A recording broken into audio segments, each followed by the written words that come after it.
월급 300이요? 그거 받는 사람이 절반도 안 됩니다. 대한민국 직장인 평균 연봉 4,500만 원. 뉴스에서 취업 사이트에서 심지어 부모님 입에서까지 이 숫자가 튀어나옵니다. 4,500이면 월 370쯤 되니까 세금 떼고 300은 넘게 가져가겠지. 취직만 하면 나도 월 300은 받겠지. 이렇게 생각하고 사회에 뛰어든 청년들이 첫 월급을 받는 순간 느끼는 감정이 뭔지 아십니까? 배신감입니다. 통장에 찍힌 숫자를 보고 계산기를 두드려 봅니다. 이거 뭔가 잘못된 거 아닌가? 아닙니다. 잘못된 게 아니라 처음부터 그 숫자가 사기였던 겁니다. 오늘 이 이야기를 끝까지 들으시면 대한민국 월급의 진짜 구조가 보일 겁니다. 자, 먼저 그 유명한 평균 연봉 4,500만 원의 정체부터 까보겠습니다. 이 숫자가 어떻게 만들어지는지 아주 간단한 비유를 하나 들어보죠. 동네 치킨집 사장님 네 분이 있습니다. 한 분은 연매출 2천만 원, 한 분은 3천만 원, 한 분은 3,500만 원, 마지막 한 분은 4천만 원입니다. 이 네 분의 평균 매출은 3,125만 원이에요. 그런데 갑자기 이 동네에 프랜차이즈 대기업 회장님이 치킨집을 하나 차립니다. 연매출 10억 원짜리요. 자, 이제 5명의 평균 매출을 다시 계산해보면 얼마가 될까요? 2억 3,100만 원입니다. 방금 전까지 3천만 원대였던 평균이 갑자기 2억을 넘어버린 겁니다. 나머지 네 분의 매출은 한 푼도 안 변했는데 말이죠. 이게 바로 대한민국 평균 연봉의 트릭입니다. 상위 0.1%. 그러니까 1000명 중 1명 꼴인 초고소득자들의 평균 연봉이 무려 10억 원을 넘깁니다. 이 사람들이 전체 평균을 미치도록 끌어올리는 겁니다. 통계라는 게 원래 그렇습니다. 극단적인 값이 하나만 섞여도 전체 그림이 완전히 왜곡돼 버리거든요. 그래서 진짜 현실을 보려면 평균이 아니라 중위를 봐야 합니다. 중위 연봉이 뭐냐? 대한민국 모든 직장인을 월급 적은 사람부터 많은 사람까지 한 줄로 세웠을 때 딱 한가운데 서 있는 사람의 연봉입니다. 이 숫자가 3,417만 원입니다. 월로 나누면 284만 원 정도예요. 여기서 세금이랑 사대보험 떼면요. 실수령액이 250만 원 안팎까지 떨어집니다. 대한민국 직장인 절반 이상이 매달 손에 쥐는 돈이 250만 원이 안 된다는 뜻입니다. 잠깐 이 숫자가 실감이 안 나시죠? 그럼 이렇게 생각해 보세요. 서울에서 월세 원룸 하나 구하는데 보증금 1,000만 원에 월세 60만 원, 여기에 관리비 10만 원, 교통비 10만 원, 통신비 7만 원, 밥값 하루 15,000원으로 아껴 먹어도 한 달에 45만 원. 여기까지만 계산해도 벌써 132만 원이 날아갔습니다. 250만 원에서 132만 원 빼면 118만 원이 남아요. 이 돈으로 옷도 사야 하고 경조사비도 내야 하고 병원도 가야 하고 보험료도 내야 합니다. 저축이요. 무슨 저축입니까? 살아남는 게 먼저입니다. 그런데 더 소름 돋는 건 이겁니다.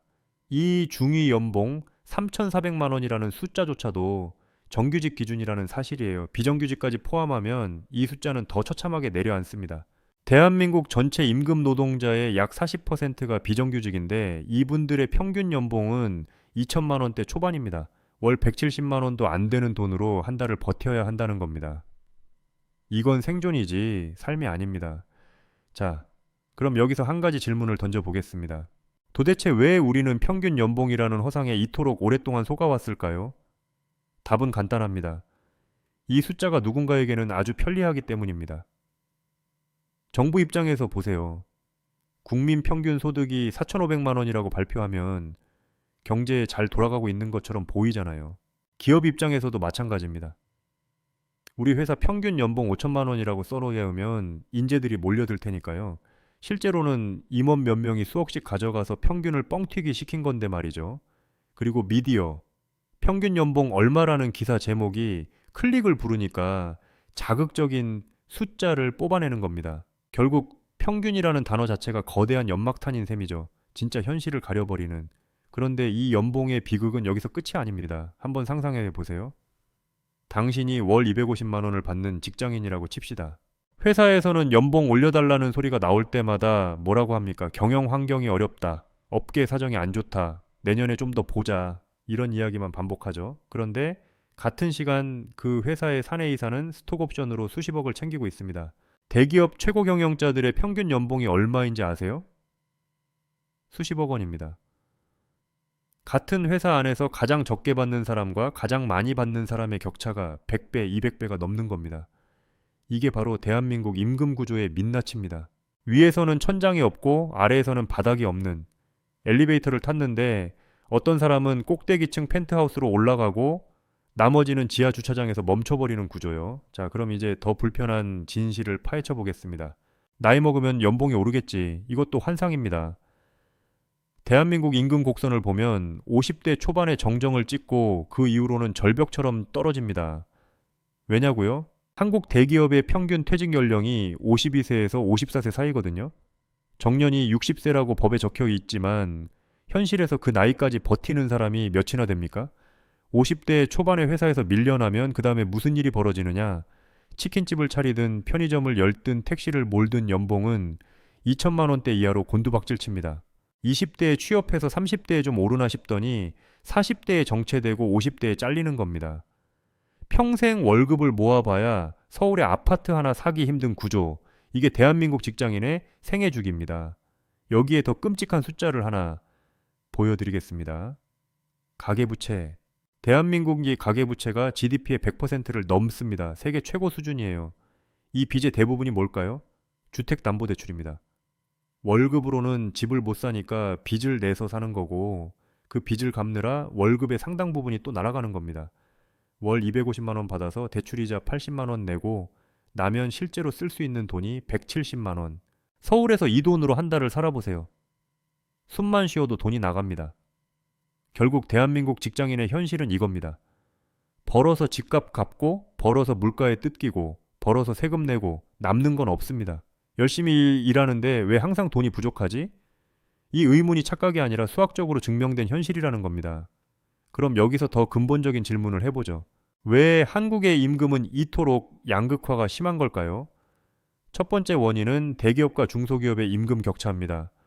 대기업 정규직의 평균 연봉이 약 6천만 원인 반면 중소기업 정규직은 3천만 원 안팎입니다. 같은 일을 해도 어디서 하느냐에 따라 2배 차이가 나는 거예요. 그런데 대한민국 전체 노동자의 약 88%가 중소기업에서 일합니다. 대기업 정규직은 10명 중 1명 남짓한 거예요. 뉴스에 나오는 화려한 연봉 이야기는 이 10명 중 1명의 이야기인 겁니다. 나머지 9명의 현실은 아무도 안 다뤄요. 두 번째 원인은 성별 임금 격차입니다. OECD 국가 중 한국의 성별 임금 격차가 부동의 1위입니다. 여성 노동자의 평균 임금이 남성의 약 70% 수준이에요. 30%나 적게 받는 겁니다. 같은 일을 하는데도요. 이건 선진국이라고 자부하는 나라의 통계라고 믿기 어려운 수치입니다. 세 번째 원인이 가장 구조적인 문제입니다. 바로 노동시장의 이중 구조예요. 대기업 정규직이라는 성함과 비정규직 중소기업이라는 성밖이 완전히 다른 세상인 겁니다. 성 안에 들어간 사람들은 높은 임금에 안정적인 고용의 복지 혜택까지 누리고 성 밖의 사람들은 낮은 임금에 불안정한 고용의 복지 사각지대에 놓여 있습니다. 그리고 성 안으로 들어가는 문은 해가 갈수록 좁아지고 있어요. 대기업 공채는 줄어들고 경력직 채용이 늘어나고 있거든요. 처음부터 좋은 곳에 못 들어가면 평생 못 들어갈 확률이 높아지고 있다는 겁니다. 자, 여기까지 들으셨으면 이런 생각이 드실 겁니다. 그래서 어쩌라고? 현실이 이런 건 알겠는데 방법이 있긴 한 거야? 솔직히 말씀드리겠습니다. 월급만으로 부자가 되는 시대는 끝났습니다. 아니, 정확히 말하면 처음부터 그런 시대는 없었습니다. 우리 부모님 세대가 월급 모아서 집 산 건 부동산 가격이 지금의 10분의 1이었을 때 이야기입니다. 지금은 서울 아파트 평균 가격이 12억 원이에요. 중위 연봉 3,400만 원 받는 사람이 한 푼도 안 쓰고 35년을 모아야 하는 금액입니다. 그렇다면 우리는 어떻게 해야 할까요? 첫 번째, 평균의 함정에서 벗어나야 합니다. 뉴스에서 떠드는 평균 연봉에 자괴감 느끼지 마세요. 그 숫자는 당신의 현실이 아닙니다. 중위 연봉이 진짜 현실이고 그 현실을 정확히 직시하는 것부터가 시작입니다. 환상에 빠져서 분수에 맞지 않는 소비를 하는 순간 빚의 늪에 빠집니다. 두 번째, 월급 외의 소득 파이프라인을 반드시 만들어야 합니다. 이건 당장 주식을 사라, 부동산을 사라는 이야기가 아닙니다. 자기가 가진 기술이나 지식으로 부수입을 만들 수 있는 구조를 설계하라는 겁니다. 유튜브든 블로그든 프리랜서 일이든 뭐든요. 월급이라는 하나의 수도꼭지에만 의존하면 그 꼭지가 잠기는 순간 끝입니다. 세 번째, 돈이 어디로 흘러가는지를 공부해야 합니다. 앞선 영상에서도 계속 말씀드렸지만 인플레이션은 현금을 쥐고 있는 사람의 돈을 조용히 녹여버립니다. 월 250만 원 중에서 단 20만 원이라도 자산으로 전환하는 습관이 20년 뒤에 당신의 노후를 결정합니다. 이세 계좌부터 여세요. 연금저축도 시작하세요. 지금 당장은 티끌 같아 보여도 복리의 마법은 시간이 만들어주는 겁니다. 그리고 마지막으로 이건 개인의 노력만으로 해결될 문제가 아니라는 것도 분명히 해야 합니다. 대기업과 중소기업의 임금 격차, 비정규직 차별, 성별 임금 격차, 이런 구조적인 문제는 제도와 정책이 바뀌어야 합니다. 최저임금이 올라도 실제로 지키지 않는 사업장이 수두룩한 현실, 주 52시간 넘게 일해도 잔업수당 한 푼 못 받는 현실, 이런 것들이 바뀌지 않으면 개인이 아무리 발버둥 쳐도 한계가 있습니다. 결국 이 이야기의 핵심은 이겁니다. 평균 연봉 4,500만 원이라는 숫자 뒤에는 수백만 명의 직장인이 매달 200만 원대 월급으로 이를 악물고 살아가는 현실이 숨어 있습니다. 그 현실을 직시하지 않으면 우리는 영원히 남들은 다 잘 사는데 나만 못 사는 것 같다는 상대적 박탈감에 덫에서 벗어날 수 없습니다. 남들도 다 똑같이 힘듭니다. 뉴스가, 인스타가, 유튜브가 보여주는 세상이 진짜가 아닌 겁니다. 월급 300 받으면 성공한 거라고요?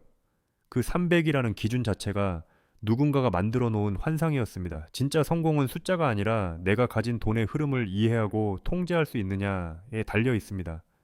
오늘 이 영상이 그 첫 번째 눈뜨기가 되셨길 바랍니다. 이 이야기가 뼈 때리게 공감되셨다면 좋아요 한번 눌러주시고요. 주변에 아직도 평균 연봉의 환상에 빠져 있는 분이 계시다면 이 영상을 공유해주세요. 구독과 알림 설정까지 해두시면 앞으로도 아무도 안 알려주는 돈의 진실을 계속 전해드리겠습니다. 댓글로 여러분의 현실 연봉 이야기도 나눠주세요. 우리가 서로의 현실을 아는 것부터가 바뀌는 시작이니까요.